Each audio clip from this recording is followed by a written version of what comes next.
Hello everybody, this is Tip Top MTG here today with another Magic the Gathering video. In today's video, we are going to be talking about Amonkhet Remastered and all of the spoilers that have come out today.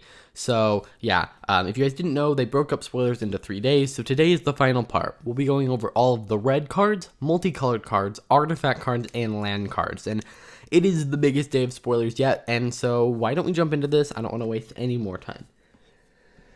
First we have a Braid. It's 1 in a red for an instant. Choose one. A Braid deals 3 damage to target creature or destroy target artifact. I could see this going in a lot of red decks. It's either creature or artifact removal, and the odds that a deck is not running either is quite slim. Now, obviously, something like Lightning Bolt is a better destroy or 3 damage to target creature spell because it can also hit players. But I think that this could definitely see play, and it'll definitely be in sideboards. So yeah, I definitely like this.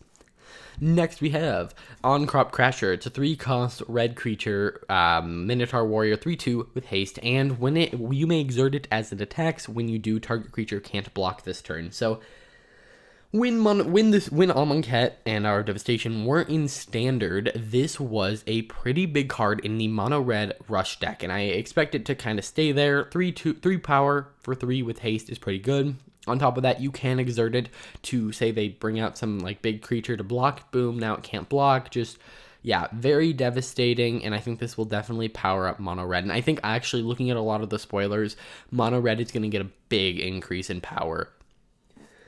Next we have Anger of the Gods. This is 1 red for a sorcery, and Anger of the Gods deals 3 damage to each creature. If a creature dealt damage this way would die this turn, exile it instead. And this actually isn't originally an Amonkhet or Hour of Devastation card. It is one of the 2 red cards that is not from there. So for those of you who don't know, essentially what they did is they took each color combination and they put cards that aren't typically, or that aren't from Amonkhet or Hour of Devastation, and they put 2 of them in there. So, for instance, in black, they put in Thoughtseize. Here, they put in Anger of the Gods. This was originally a Theros card. So, yeah, they repurposed it for Amonkhet, and I think that makes a lot of sense. Either way, the card itself, I think it's pretty good. I think it could definitely see play. Now, the fact that its sorcery speed is kind of disappointing, but I'm not really sure how needed this is. A lot of the time in Historic, you need those Wraths to deal with Field of the Dead a little bit, and the Exile Clause doesn't really matter there. It doesn't get rid of Uro in terms of enough damage to do that. The Cat combo isn't around anymore, and even if it was, they would just flicker it. So I don't really know if this is going to see a home right away. Maybe it is just a good board wipe, and I don't know, maybe you throw it in your sideboard, but I just overall think it's a little underwhelming compared to something like Thoughtseize or Pact of Negation. Next we have Battlefield Scavenger, 2-cost, red creature, Jackal Rogue, 2/2, and then you may exert it as it attacks. Whenever you exert a creature, you may discard a card. If you do, draw a card. So just exert matters kind of card. If you're running an exert deck, this probably goes in it. Next, we have Bloodlust Inciter. It's 1 red for a creature, human warrior, 1/1, and you can tap and target creature gains haste until end of turn. So we kind of already have this in Historic with Goblin Motivator. Obviously, that one's a goblin, this one's a human. If you're running a humans deck, obviously this one's going to be better. But yeah, just very generic. Next, we have Blur of Blades, 1 red, 1 and a red for an instant. Put a -1/-1 counter on target creature, and it deals 2 damage to that creature's controller. I would actually not be super surprised if this went into some janky mono-red burn kind of deck. The only issue is you do have to have a target for the creature, the -1/-1 counter on a creature, which means that this could theoretically be a dead card in your hand if your opponent has no creatures. I mean, that's true of most removals, so I don't know. I don't know how much play this is going to see, but I don't expect it to be big. Next, we have Brute Strength, 1 in a red for an instant, and it says target creature gets +3/+1 and gains trample until end of turn. So obviously that tramples the important part there. I would prefer Infuriate, just 1 red. Obviously it doesn't give the trample. I think we have Barge In for 1 in a red that gives something +2/+2, then gives everything trample. I think I'd rather have that over this, but it is definitely an interesting little trick. Next, we have Burning Fist Minotaur. It's 1 in a red for a creature Minotaur Wizard, 2/1 with First Strike, and you can pay 1 and a red and discard a card, and it gets +2/+0 until end of turn, which is really good because it has First Strike. This can also be really good for getting your hand size really low for something like Hazoret So yeah, pretty. I think that's actually this may see play somewhere, but maybe not. Next we have By Force. It's X and a red for a sorcery. Destroy X target artifact. So I actually think this is the first time we're seeing this effect kind of in Historic, which is, a red being able to mass destroy artifacts. Like, that really hasn't been a big thing in Standard for a very long time, which maybe not really long time. Obviously, it was in Amonkhet. That was a couple of Standards ago. But in Fill on Forward, there really isn't any red mass artifact destruction. And I could definitely see this if, I don't know, the whole Steel Overseer deck comes back. I could see people putting this in their sideboard to be able to just wreck that deck. But yeah, pretty awesome. And I actually notice there are a lot more board wipes in this set. Like, if you look at the black cards, there's a lot of board wipes. They added Wrath of God. There's just a lot of board wipes in here. And this one isn't specifically a board wipe, but it's close to it. Next we have Cartouche of Zeal. One red for an enchantment or a cartouche. Enchant creature you control. When it enters the battlefield, target creature can't block this turn. It gets +1/+1 and has haste. Haste doesn't matter after the first turn, which kind of stinks. This could be an instant that just says target creature. I mean, it does get the +1/+1 boost. This is probably one of my least favorite Zeals. Not Zeals, cartouches. But yeah, it is a cartouche. It synergizes with the Trials. Next, we have Chandra's Defeat. 1 red for an instant. It deals 5 damage to target red creature, red planeswalker. If that permanent is a Chandra planeswalker, you may discard a card if you do draw a card. So I could definitely see this being in sideboards if red decks start becoming very popular. Obviously, in mirror matches, this will be good. But yeah, this is definitely a sideboard card, if anything. Next, we have Chandra Pyromancer. It's a 4-cost red legendary planeswalker Chandra for loyalty. You can +1, and Chandra Pyromancer deals 1 damage to target player or planeswalker, and 1 damage to up to 1 target creature that player or planeswalker's controller controls. Wow, that creature can't block this turn. So basically, you're going to deal 1 damage to either a player or a planeswalker. Then you're going to deal 1 damage to a creature that player that you dealt damage to controls. And if you dealt damage to a planeswalker, you do the controller of the planeswalker's creatures. And then that creature that was dealt damage can't block this turn. So yeah, you can kind of say something doesn't block. You get to ping away. Pretty good. Then it says at 0, exile the top card of your library. You may play it this turn. So just a way to draw basically some cards. And then -7, exile the top 10 cards of your library. Choose an instant or sorcery exiled this way and copy it. So this has enough text where I can't read it. I didn't realize that ahead of time. But Ultimate probably does something pretty awesome. You're going to be able to probably copy a bunch of instants and sorceries. Cool. I don't really think Ultimates are that relevant to Magic. I've never seen a competitive deck that relies on getting a Planeswalker Ultimate. It's mostly about generating value off the pluses and zeros and minuses. So, yeah, I think that this card may see play in red decks. It's a little too expensive in my opinion, but maybe if there's like a mid-rangey red deck, who knows.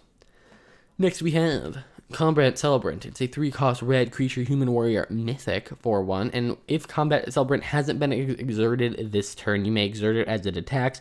When you do, untap all other creatures you control, and after this phase, there is an additional combat phase. So you swing with this, exert it, hope it doesn't die. If it doesn't die, well, I mean, even if it does die, then you get another combat and all your creatures untap. There are definitely ways to abuse this. I don't think there's anything in Historic at the moment. Anything like a Brutaclad who, gets to make copies of things. Yeah, there's just lots of interesting things you can do with this. It's one of our first spells in Historic that give extra combat steps, so it'll be interesting to see what that looks like. Next we have Crash Through. This card's already in Standard, so I'm not really going to talk about it. Next, we have Deem Worthy, 4 and a red for an instant, and Deem Worthy deals 7 damage to target creature. You can cycle this spell away for 4, and whenever you cycle it, it deals 2 damage to target creature. Everything about this is overcost. You're overcosted. Dealing 7 damage to target creature for 5, that is awful. I mean, think about it. You're paying 1 mana to do 2 damage to any target, but here you're paying 5 mana to deal 7 to just a creature. Yes, you can then pay 4 and deal 2 damage. That'd be like if Shock did half damage, or if Shock costed 4 mana. Yeah, not great. Obviously, that's not exactly a fair comparison, because you do get to discard the card and then draw another card, so I just don't like the card. Next, we have Desert Ceradon. It's a 6-cost red creature beast, 6/4 with cycling. very meh, but it is a 1-cost cycler, so maybe it'll see play. Next, we have Earthshaker Kenra. It's a 2-cost red creature Jackal Warrior 2/1, and when it with haste, and when it enters the battlefield, target creature with power less than or equal to it can't block this turn. So there's a lot of can't block this turn. If I remember correctly, this was kind of a big piece in Mono Red Rush. I mean, 2/1 for 2 with haste isn't awful, and then when it ETBs, you probably get to make something not be able to block. I don't know. I don't know if this is still good enough to be in a mono red deck, but it is interesting, and then it can be eternalized for 6. Next, we have Fervent Paincaster, 3-cost red creature human wizard 3/1, and you can tap and it deals 1 damage to target player planeswalker. So, an asymmetrical, tap, deal 1 damage, which is nice. It doesn't do it to everyone, which I think we have one of those in standard. And then you can tap and exert it, and it deals 1 damage to target creature. So if you really need to deal with a creature, you can do that every other turn. I think I like the design of this card. I don't think it's going to see any play other than maybe some weird gimmicky deck where you need to deal combat or you need to deal damage to your opponent to get like 9 lives triggers or whatever. But yeah, outside of that, I don't think this is really going to see play.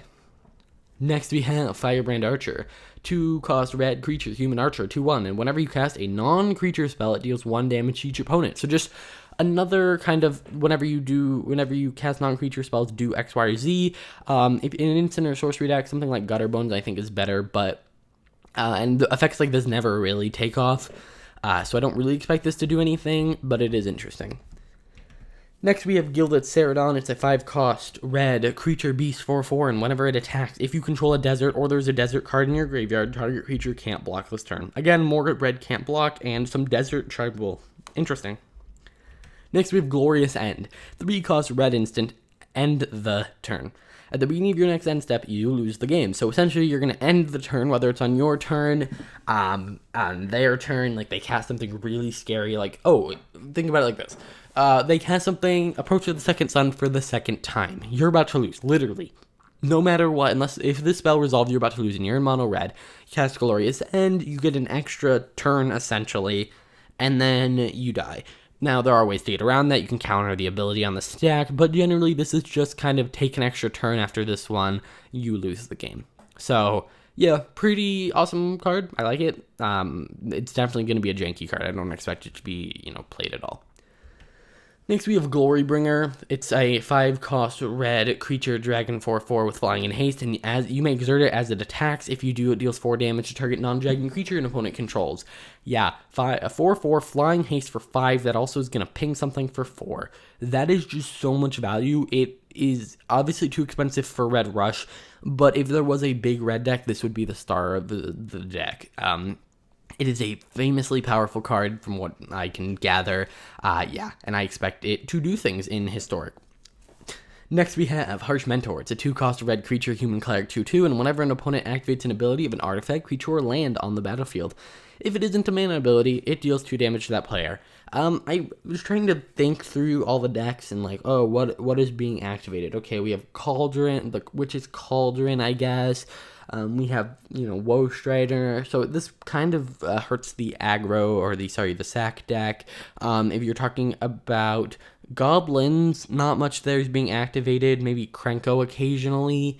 I would say Skirk Prospector, but that technically adds mana, so I believe it's a mana ability. I don't know what this is really meant to do. This may have been one of the cards I would have cut from the set, but who knows. Maybe there's something I'm not thinking of. Next, we have Hazoret the Fervent. It's a 4-cost red legendary creature god 5/4 with indestructible and haste, and it can't attack or block unless you have 1 or fewer cards in hand. So you want to run your hand down, which is generally what red wants to do, and then you can pay 2 in a red and discard a card, and it deals 2 damage to each opponent to help you get down so you can attack with Hazoret. Yeah, I think this would definitely see play in some red decks. I think that people have been saying this for a while, that Hazoret is going to be a big game changer, and I agree. I think this is one of the more powerful gods. Next, we have Hour of Devastation. It's a 5-cost red sorcery. All creatures lose indestructible until end turn.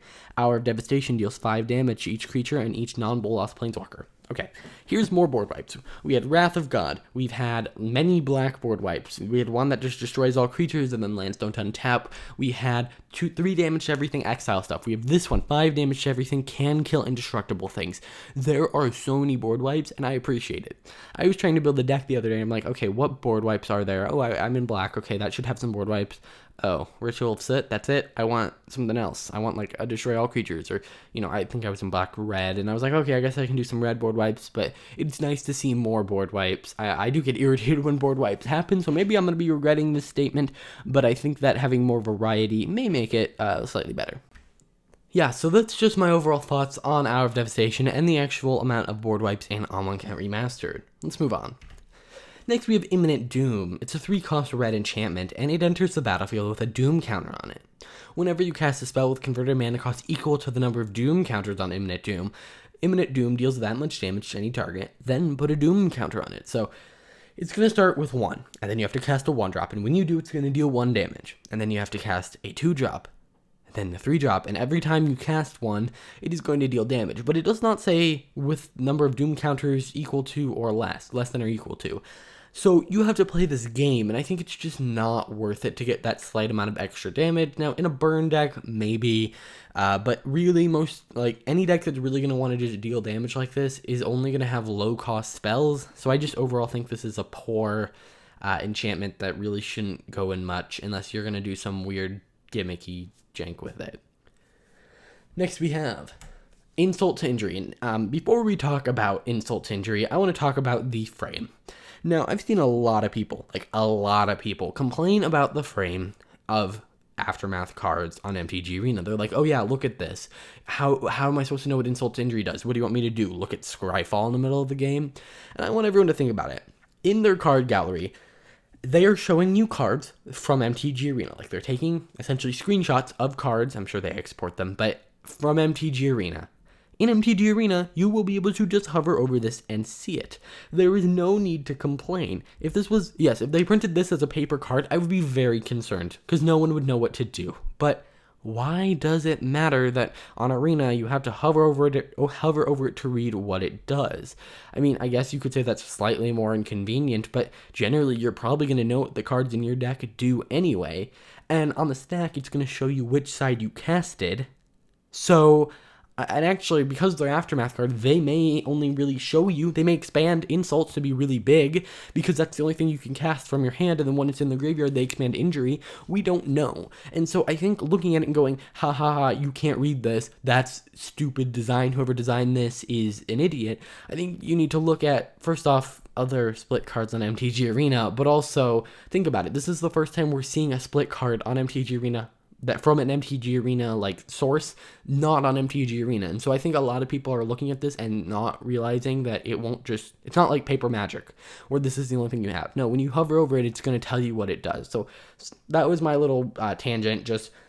I've seen a lot of people complain about it, but why don't we talk about the card? Insult to Injury. It's a 3-cost red sorcery. Damage can't be prevented this turn. If a source you control would deal damage this turn, it deals double that damage instead. So just double all your damage for 3, and it can't be prevented. Can't be prevented is slightly less relevant, but there are a decent amount of Alseds of life bounties running around. There's Questing Beast, Questing Beast says that, sorry. There's lots of things with protection. There are things that, say things can't take damage, like that one dog.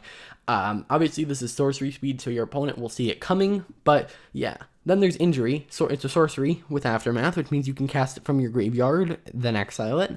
And then it says Injury deals 2 damage to target creature and 2 damage to target player, which if you cast that on the same turn you cast Insult, it's actually 4 damage to target creature and 4 damage to target player. So, just overall doubling all damage is very powerful. Think about it. Your opponent thinks, oh, they only have 10 damage on board. I can take that and they'll win the next turn. And then poof, now I have 20 damage. You're dead. I think that this could actually see play in certain situations. It is a bit expensive, but I could see someone getting an army of 1/1s, maybe some Cavalcade of Calamities, and just being like, poof, you're dead. So, yeah. Next, we have Kenra Scrapper. It's a 3-cost red creature Jackal Warrior, 2/3 with Menace. So 2/3 with Menace for 2, not bad. Or for 3. You may exert it as it attacks. When you do, it gets +2/+0 until end of turn. This is clearly just a draft card. I don't expect this to see any play. Next we have Magma Spray. It's a 1-cost red instant. Magma Spray deals 2 damage to target creature. If that creature would die this turn, exile it instead. I remember this was actually kind of a relevant card in Standard at one point, and so I would not be surprised if it becomes a relevant part of Historic. I see people playing things like Flame Pillar, other just 1-cost damage spells, and this one's pretty good. It does deal with some issues of like, oh, I need to exile that, and it gives red a way to exile, so I think this could actually see some play. Next we have Magmaroth. It's a 4-cost red creature elemental 5/5, and at the beginning of your upkeep, put a -1/-1 counter on it, and whenever you cast a non-creature spell, remove a -1/-1 counter from it. I think this is an interesting little game, but I think that if you're just paying 4 for a 5/5, that's a lot of work to make sure that you're casting enough non-creature spells to, to make sure that it's just a lot of work to get like a 1 power and toughness bonus. I wish it was like maybe an 8/8 and it came down with 3 -1/-1 counters on it, and that way it had the potential to actually grow in size, not just prevent it from shrinking. I think that would have been better, but yeah, I don't think this will see any play. Maybe in some limited decks. Next, we have Neheh Entangler, 2-cost red creature, human warrior, 2/1 with trample, and you may exert it as it attacks, and when you do, it gets +1/+2. Again, just generic exert card for limited.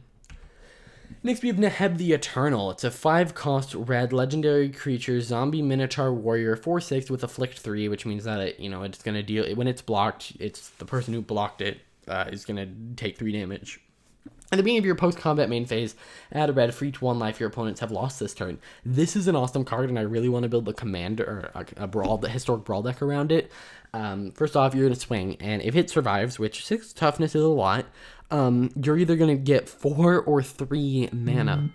And getting 3 or 4 mana just for swinging, and that's only with 1 creature, is insane. And yeah, there are ways to make your opponents lose more life outside of it. You could deal burn, you could do lightning strike, boom, cast lightning strike for 2, then you're going to end up adding 3 mana at your post-combat main phase. Awesome card. I love it. Next, we have Nimbleblade Kenra. Kenra. It's a 2-cost red 1/3 creature jackal warrior with prowess. Very generic, very just limited. Next, we have Open Fire, 3-cost red instant. Open Fire deals 3 damage to any target. This is bad for so many reasons. There are better versions of this card. First off, Lightning Strike. Better. Skewer the Critics is not guaranteed better because that one is a sorcery, but it costs 3 mana to deal 3 damage to any target. But if an opponent lost life this turn, it costs 1. So, this is a really bad card. That's all I just wanted to say. There are many options that are better than it. Next, we have Pathmaker Initiate. It's a 2-cost red creature, human wizard, 2/1, and it says tap target creature with power 2 or less can't be blocked for this turn. That's pretty awesome, actually. I don't really think it's going to see much play, but it does have maybe some use in some janky, on hit damage thing. Maybe a Neheh deck. I don't know. Yeah, I like it. Next, we have Puncturing Blow, 4-cost red sorcery. Puncturing Blow deals 5 damage to target creature. If that creature would die this turn, exile it instead.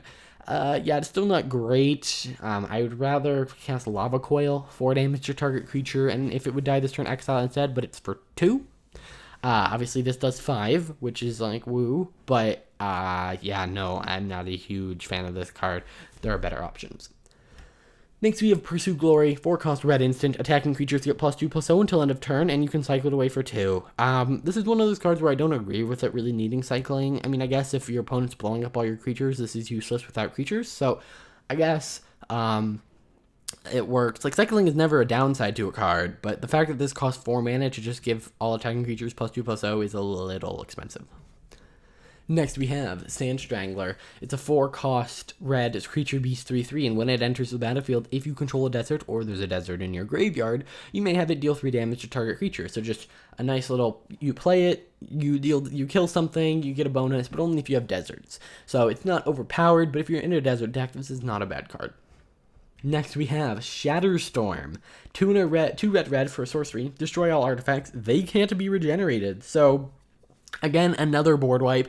This one, unlike the other red artifact destruction board wipe, is not paying X for each artifact. Here you are destroying all artifacts, whether they're yours or your opponent's. Just overall, awesome card. I think we definitely needed this. Right now, white is like the only one with a mass artifact removal, and it comes with enchantment removal. Also, it can remove non-land permanents, but yeah, I think that this is definitely needed. We have Soulscar Mage. It's a 1-cost red creature, human wizard, 1/2 with prowess, and if a source you control would deal non-combat damage to a creature an opponent controls, put that many -1/-1 counters on that creature instead. So if you have shock and you shock something with 3 toughness, instead of it taking 2 damage, it gets 2 -1/-1 counters. It allows it to kill indestructible things. It allows it to turn its burn spells into basically kill spells that wouldn't, like, think about it. If you have a bunch of 2/2s and they have a 3/3, well, you can't really comfortably swing. You maybe can if you're in a rush deck, but now you hit it with shock. Now it's a 1/1. Now it can't comfortably block, and it's essentially out of the way, even though that wouldn't have been enough to kill it. Overall, also it has prowess. It's also a 1/2 for 1, so it's just overall insane. Next, we have Sweltering Suns. It's 1 red for sorcery, deals 3 damage to each creature, and then you can cycle it away for 3. If your opponent's not playing creatures, boom, cycle this away. You don't need it. This, I think it might be even better than the Anger of the Gods or whatever it was called. Sorry about if you can hear any noise. I need to get this video out today. Obviously, because it's spoilers for today. But yeah, another red board wipe. Next, we have Thorned Melloc. It's a 3-cost red creature lizard, 2/2 with prowess, and it has first strike as long as it's attacking. So, very okay. Threshing Lizard, 3-cost red, 3/2, and it gets +1/+2 as long as you have 1 or fewer cards in hand. Again, very okay. Tormenting Voice, we already have this in Historic. Also, there's a better version of this in Historic. 3 possibilities. Trial of Zeal. 3-cost red enchantment. When it enters the battlefield, it deals 3 damage to any target, and then when a cartouche enters the battlefield, return it to your hand. Again, just a repeatable kind of lightning bolt for a little bit more. Sorry, lightning strike. And if you can maybe bounce it, it's okay. It's nice if you want like Red Devotion or something though. Next, we have Zealot of the God Pharaoh. It's a 4-cost red creature, Minotaur Archer, and it has an ability. Pay 5. Zealot of the God Pharaoh deals 2 damage to target opponent or planeswalker, and you can pay, and it's a 4/3. Very, again, meh. Alright, now we're on to the multicolored cards. Here's where the fun begins. 2 green-white for a creature, human warrior, 4/4, and you may exert on-crop champion as it attacks. When you do, untap all other creatures you control. That's amazing. Think about it. If you have 2 of these, you can kind of just, I mean, I guess 2 of these doesn't really matter, but you can now untap all the creatures you just exerted. Think about that. That's pretty awesome. Next, we have Appeal to Authority, 1-cost green sorcery. Until end of turn, target creature gains trample and gets +X/+X, where X is the number of creatures you control. Then Authority, 2-cost white sorcery with Aftermath, and it says tap up to 2 target creatures your opponents control. Creatures you control gain vigilance until end of turn. So just boost things, and if you happen to cast them both in the same turn, which is not that hard, it's a 3-cost essentially at that point, then you are able to then tap creatures, give them vigilance, just pretty awesome. Nice, a lot of very combat based. We have Aven Windguide, 4-cost white and blue creature bird warrior, 2/3 with flying and vigilance. Creature tokens you control have flying and vigilance, so everything that you embalm is going to now come out with flying and vigilance, and that's pretty powerful. It also works well in other decks that care about tokens, obviously. So yeah, keep that in mind. I think that's a generally pretty awesome card. And yeah, I think it should not be overlooked. Pretty good. Next, we have Claim to Fame. 1-cost sorcery, return target creature with CMC 2 or less from your graveyard to the battlefield. Just, return your best little guy. Great in a Lurrus deck.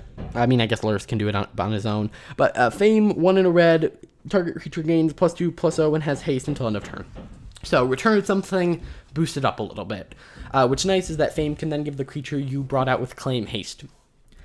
Next, we have Consign to Oblivion. 1 in a blue for an instant. Return target non-land permanent to its owner's hand. That's not bad. But then you can pay 4 in a black and give it and at a sorcery speed, target opponent discards 2 cards. So you can return something to their hand, and if you can cast Oblivion at the same time, you can maybe make them discard the card you just bounced, which then turns it into basically a destroy target permanent, but without death effects. Next, we have Cut to Ribbons. Cut is 1 in a red for sorcery. It deals 4 damage to target creature. Lava Coil is better, but you do get access to Ribbons then, which is X black for sorcery, and each opponent loses X life. I could see people playing this, but I'm not sure how viable it would really be. Yes, both of them want to deal damage, but how much mana are you really going to have in red and black? Next, we have Destined to Lead. It's 1 and a black for an instant, and it says target creature gets +1/+0 and gains indestructible until end of turn. And Lead, 3 and a green for sorcery with Aftermath, and it says all creatures able to block target creature this turn do so. So you're going to give something, indestructible. Then if you can also give them Lead, boom, everyone's going to block them, and since they're indestructible, you don't have to worry about losing them. Awesome, awesome card. I love it. Driven to Despair, 1 and a green for sorcery. Until end of turn, creatures you control gain trample, and whenever this creature deals combat damage to a player, draw a card. Ooh. So you're going to let your creatures get through and then get benefits for letting your creatures get through. And then you can pay 1 and a black with Aftermath, and until end of turn, creatures you control gain menace, and whenever this creature deals combat damage to a player, that player discards a card. So if you cast both for 4, it's going to be hard to block. They are going to trample through, and whenever they deal combat damage to a player, you're going to draw a card and they're going to discard. That is an awesome effect. I like this card. Next, we have Enigma Drake, already in Historic. We have Failure to Comply. It's a 2-cost blue instant. Return target spell to its owner's hand. Very meh. They can just recast it, but, it's not awful. Comply, 1, choose a card name until your next turn. Your opponents can't cast spells with the same name. If that was an instant, I would say that's an amazing card. You kind of just, you are then paying 3, and you might as well just counter it. So I don't know, actually. Why are you paying 1 blue and a white to bounce it to their owner's hands and then make it so they can't cast it when you could just pay 3 and counter it? Now I get they can, technically now can't cast other copies of it, but just something about this card just isn't. I don't like it. Farm to Market. 2 and a white for an instant, destroy target attacking or blocking creature, and then pay 2 and a blue as Aftermath, draw 2 cards and discard 2. So, yeah, kill spell and draw spell. It doesn't actually give you card advantage, but it lets you cycle through your deck. Might be good in an Approach with the Second Sun deck. Next, we have Grind to Dust. It's 1 and a black for a sorcery. Put a -1/-1 counter on each of up to 2 target creatures. And then you can, as Aftermath, pay 4, one of it being white, for a sorcery, and exile any number of target creatures with -1/-1 counters on them. Honestly, this is really awesome in a -1/-1 counter deck. If you can put a -1/-1 counter on everything and just boom, exile everything, pretty awesome. Next, we have Hapatra, Vizier of Poisons. It's black and a green for a legendary creature, Human Cleric, and whenever it deals combat damage to a player, you may put a -1/-1 counter on target creature. So, yep. And then whenever you put a 1 or more -1/-1 creature counters on a creature, create a 1/1 green snake creature token with Death Touch. So just value for putting -1/-1 counters on things. Pretty awesome, and would be an awesome commander. Heaven to Earth. It's X and a green for an instant. Heaven deals X damage to each creature with flying, and then Earth, X red. Earth deals X damage to each creature without flying. So you can kind of just deal a bunch of damage to creatures with flying and then without flying. Pretty awesome card, I think. It's pretty cool. Again, by the way, another board wipe. Then we have Honored Crop Captain, red and a white for a creature, Human Warrior, 3/2, and whenever it attacks, other attacking creatures get +1/+0 until end of turn. Meh, this actually might be in a standard set. I don't remember. Next, we have Kendra Charioteer, 1 red and a green for a creature, Jackal Warrior, 3/3 with trample, and other creatures you control have trample. Nice way to give everything trample, but you definitely need other cards to work with this. Leave to Chance. Leave, 1 and a white for an instant. Return any number of target permanents you own to your hand. So, if they're about to board wipe, boom, return everything. Return all your lands. I don't know. Then discard any number of cards, then draw that many. So you can kind of, if you combine the two, kind of turn your permanents into other things in your hand. You then have to recast them, but yeah, it's not awful. It's not great. Next, we have Lord of Extinction. 3 black, red, green for a creature elemental, and its power and toughness are each equal to the number of cards in all graveyards. That's an amazing card in a mill deck. Think about it. Mill 5 becomes this creature gets +5/+5. Wow, pretty awesome, but there's a lot of graveyard hate right now running around in Historic because of Uro, so I think it's unrealistic to run this. Merciless Javelineer. It's a 2 black and a red for a creature, Minotaur Warrior, 4/2, and you can pay 2 and discard a card and put a -1/-1 counter on target creature. That creature can't block this turn. Just pretty good. -1/-1 counters, things can't block. Maybe you're discarding an important card to throw in the graveyard, like an Aftermath card that you want to cast the Aftermath side of. Just really good. Neheh the Worthy, 1 black and a red for a legendary creature Minotaur Warrior, 2/2 with first strike, and it says other Minotaur creatures you control have first strike, and as long as you have 1 or fewer cards in hand, Minotaurs you control get +2/+0, and by the way, this is the second Minotaur commander we have. Whenever Neheh the Worthy deals combat damage to a player, each player discards a card, so just another awesome Minotaur for the Saban, I don't remember. There was some in Jumpstart. There was a Minotaur warrior, commander in black and red. So this is nice to see. Next, we have Obelisk Spider. Wow, this is a crazy card, by the way. It's a 7-cost blue-black red legendary creature, planeswalker Bolas. 7. It starts with 7 loyalty, and you can +2 it, and target opponent exiles cards from the top of their library until they exile a non-land card. Until end of turn, you may cast that card without paying its mana cost. Insane. +1, each opponent exiles 2 cards from their hand, so you're just gaining card advantage on them by making them get rid of their cards. -4, Nico Bolas deals 7 damage to target opponent, creature an opponent controls, or planeswalker an opponent controls. So just 7 damage to either face, creature, or planeswalker. 7 damage to face? That's a lot. Now, obviously, you can only do it once, and then you have to +2, and then you can -4 again, but yeah. And then there's -12, exile each non-land permanent your opponent's control. Just basically win the game. It's an asymmetrical board wipe. You still probably have Nico Bolas on the field because he goes up to 9, 11, 13, so he probably has like 1 loyalty left. Yeah, awesome. And also, I expect this to be the target of a lot of shenanigans with like Joda. Fun stuff like that. Next, we have Nissa, Steward of Elements, X, green, blue, for legendary planeswalker Nissa, 0, +2, scry 2, and then you can look at the top card of your library. If it's a land card, or a creature card with CMC less than or equal to the number of loyalty counters on Nissa, you may put that card onto the battlefield. By the way, it starts with X loyalty counters, not 0, and then you can untap for -6, untap 2 target lands you control, they become 5/5 elemental creatures with flying, and a bunch of other stuff. They're still lands, all that nonsense, Nissa things. Pretty good. If you have a lot of mana to dump into in Simic colors, which you do, maybe you play this, and then you can start cheating things off the top of your library. Pretty awesome. Next, we have Obelisk Spider. It's 1 black and a green for a creature, spider, 1/4 with reach, and whenever it deals combat damage to a creature, put a -1/-1 counter on that creature. Whenever you put 1 or more -1/-1 counters on a creature, each opponent loses 1 life and you gain 1 life. So just, again, more -1/-1 counters matters stuff. Okay, onward to victory. 3-cost red instant. Target creature gets +X/+0 until end of turn, where X is its power, so double its power. We kind of have a card like that already. Victory, 2 and a white for a sorcery. Target creature gains double strike until end of turn. If you can combine these, you are giving them double, which is insane. Next, we have prepare to fight. It's 2-cost white instant. To untap target creature, gets +2/+2 and gains lifelink. Lifelink's pretty awesome.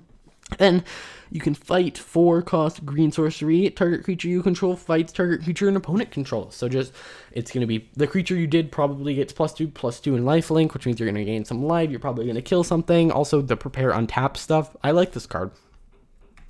We have Rags to Riches, 4-cost black sorcery. All creatures get -2/-2 until end turn. Again, more board wipes. We already have this kind of board wipe a lot in Historic. Actually, even in Standard. Riches, 7-cost blue sorcery. Each opponent chooses a creature he or she controls. You gain control of those creatures. Yeah, they're going to give you their worst creature, or they won't have a creature. So most of the time, that's going to not be that great. But maybe you do some shenanigans, and then, I don't know. We'll have to see how that goes. Reason to Believe. Reason, 1-cost blue sorcery, scry 3. Not bad. You're going to set up your next, 3 turns. Believe, 5-cost green sorcery with Aftermath, and it says look at the top card of your library. You may put it onto the battlefield if it's a creature card. If you don't, put it into your hand. So, 5-cost cheat out Ulamog is, I think, what that says. I think it says scry with Reason. See that Ulamog is there. Throw it on the battlefield. That's what that says. Next, we have Reduce to Rubble. 3-cost blue instant. Counter target spell unless its controller pays 3. Rebel, 3-cost sorcery, red.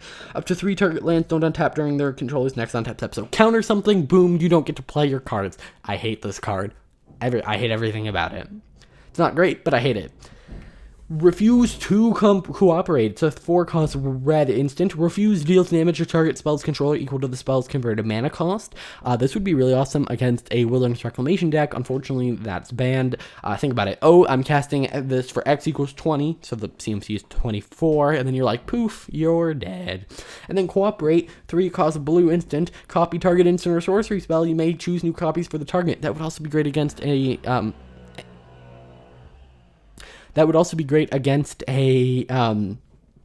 Wilderness Rec deck. Unfortunately, not here anymore. But yeah, pretty awesome. I like these kind of cards. River Hoopoe. It's a green and a blue for a creature, bird, 1/3 with fly, and you can pay 5 to gain 2 life and draw a card. Just nice and limited. Late game, you're running out of things to do. Just gain some life, draw some cards. Exactly what you want to do in limited. Samut, Voice of Dissident. It's a 5-cost green and red legendary creature human warrior with flash, double strike, vigilance, and haste. And other creatures you control have haste, and you can pay 1 white and tap to untap another target creature. This is just like, boom, everything's coming at you, it's crazy. This thing's gonna flash in, boom, then haste stuff out, I don't know. Then other creatures are gaining haste as well, and then you can like tap and untap things, because haha, you weren't expecting it to come untapped. Just crazy card. Then we have Samut the Tested, 4-cost red and green, legendary planeswalker Samut, 4 loyalty, +1, target creature, up to 1 target creature gains double strike until end of turn. -2, Samut deals 2 damage divided as you choose among 1 or 2 targets, so just any target. And then -7, search your library for up to 2 creatures and or planeswalker cards and put them onto the battlefield, then shuffle your library. So just get your best stuff right on the battlefield. That ultimate probably says win the game. Pretty good card. Shadowstorm Vizier. It's green and a black for a creature, human cleric, 1/3 with flying, and whenever you cycle or discard a card, it gets +1/+1 until end of turn. Just generic, meh. Sphinx's Revelation. X blue, white, blue for an instant. You gain X life and draw X cards. I'm very glad Wilderness Reclamation was banned. There would probably be some Bant version of it. Right now, Bant Ramp is still really good, and I think this will add to the power of it. Springtail Mind is a 3-cost green sorcery. Search your library for a basic land card, put it on the battlefield, tap, and shuffle your library, so a worse version of Cultivate. Mind, 6-cost blue instant, draw 2 cards. Yeah, both of those are really overcosted. I don't like this card. Start to Finish, 3-cost white instant, to create 2 1/1 white creature soldier tokens with vigilance.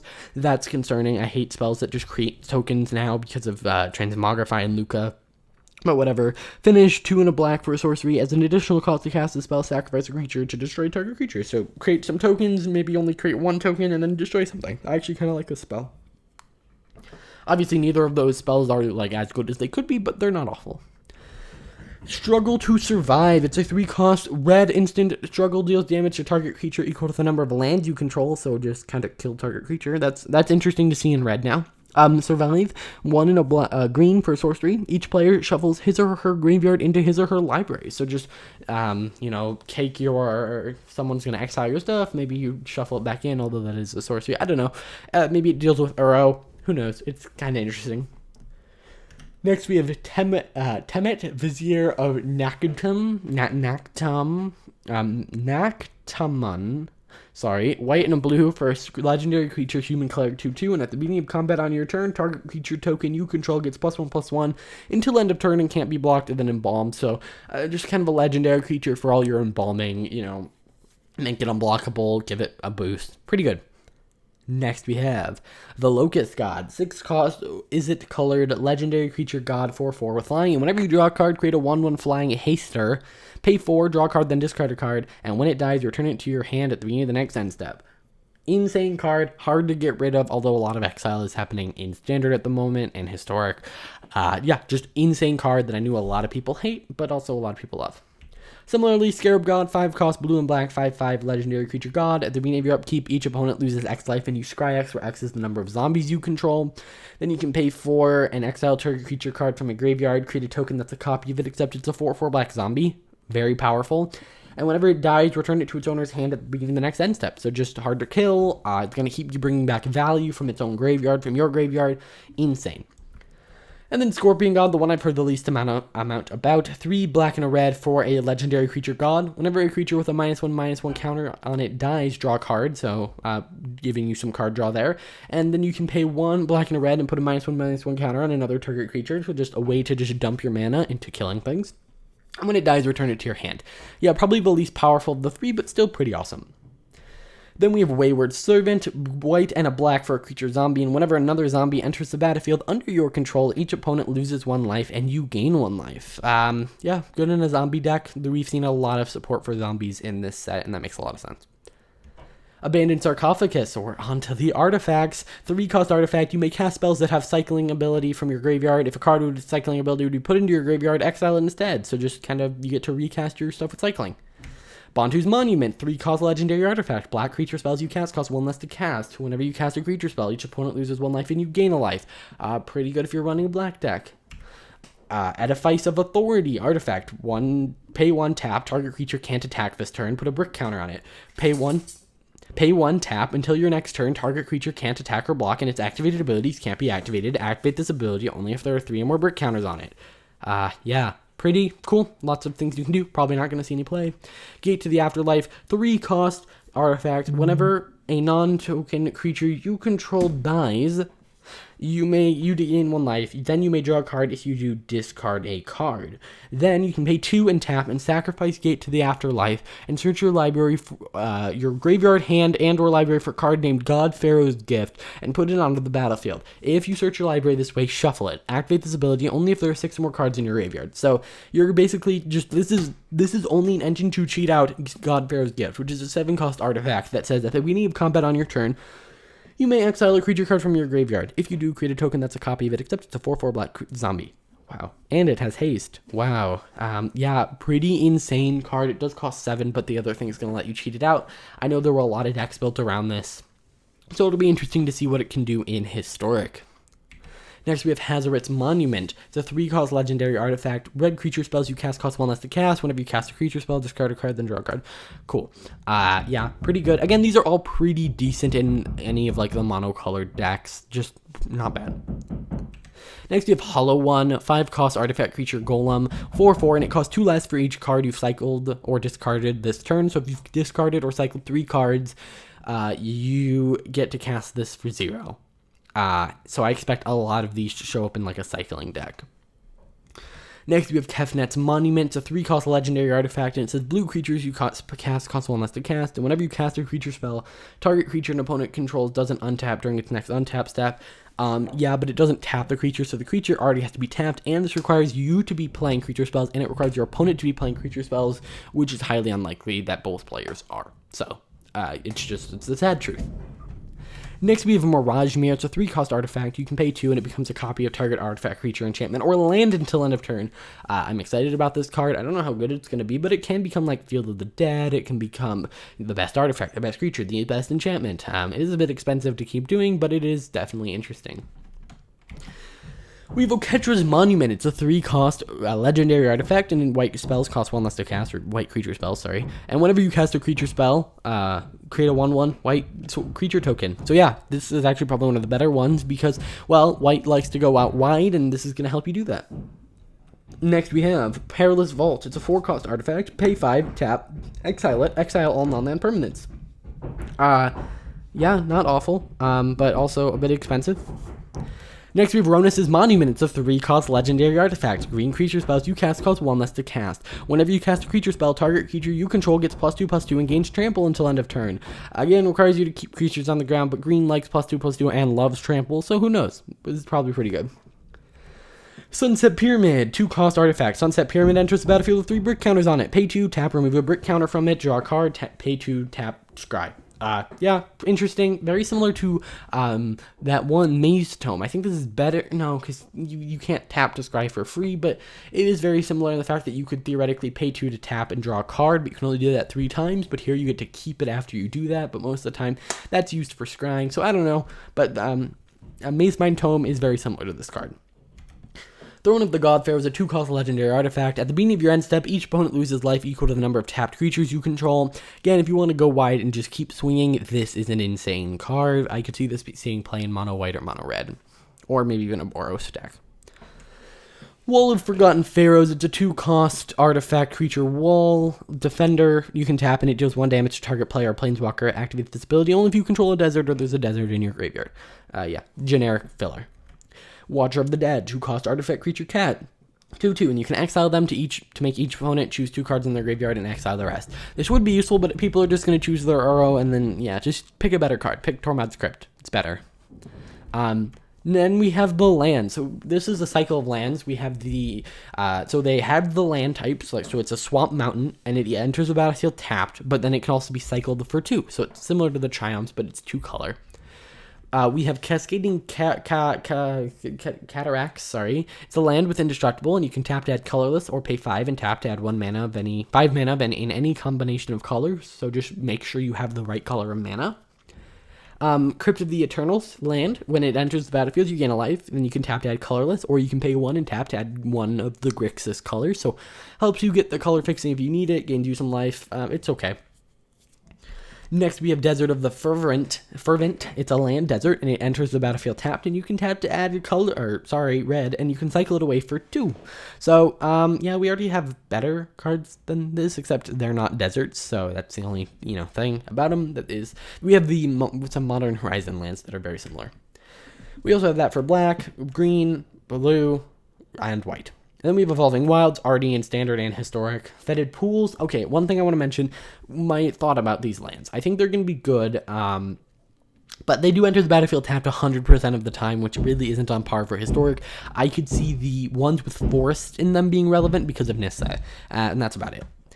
Then we have Haship Oasis. It's a land desert. Tap, add colorless. Tap, pay 1 life, add colorless, or not add colorless, add green. Or you can pay 1 green and tap and sacrifice a desert. Target creature gets +3/+3 until end of turn. Activate this ability only time you can cast a sorcery. So just turn deserts into pure damage, but it can't be an ambush. So, yeah. If near Deadlands, land desert, tap, add colorless, you get that. But then you can pay 2 black and tap and sacrifice a desert. It doesn't have to be this, it can be any desert. And put 2 -1/-1 counters on target creature and opponent controls. Activate this ability only anytime you can cast a sorcery. So just start turning your lands into removal. Not bad. Ipnu Rivulet, same, add colorless, pay life, add colored. 1 in a blue, tap, sacrifice it, target player mills 4 cards. Probably good in a mill deck to just get that final push through. Yeah, pretty awesome. Although mill decks often are racing their life total, so I don't really know if they want to be paying life for land.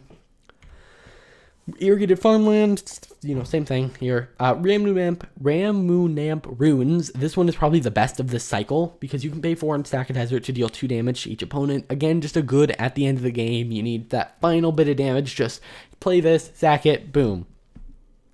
We have Scattered Groves. We have Scavenger Ground, which I think could see a lot of play. Maybe even a sideboard card, which is kind of weird for land. But it taps to add colorless, but then you can pay 2 and tap it and sack a desert, so any desert, to exile all cards from all graveyards. So just bye-bye Uro, bye-bye any graveyard shenanigans. And then we have Sheffet Dunes, the white version. 2 white, tap, sack a desert. Creatures you control get +1/+1. So unlike the green ones, it is every creature gets +1/+1. Instead of just 1, so this one encourages you to go wide. And then Sheltered Thicket, again, just another one of these lands.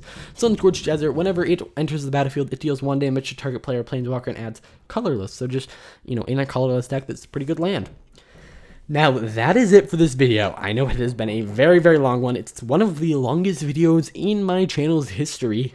So I hope you guys enjoy it. It took a long time to make, obviously, so I'm sorry if there was some noise in the background. That's nothing I can really control at this moment, and spoilers are kind of time sensitive. So, yeah, if you enjoyed, please hit that like button. If you didn't see the other colors, I did blue and black yesterday. I will see you guys in the next one.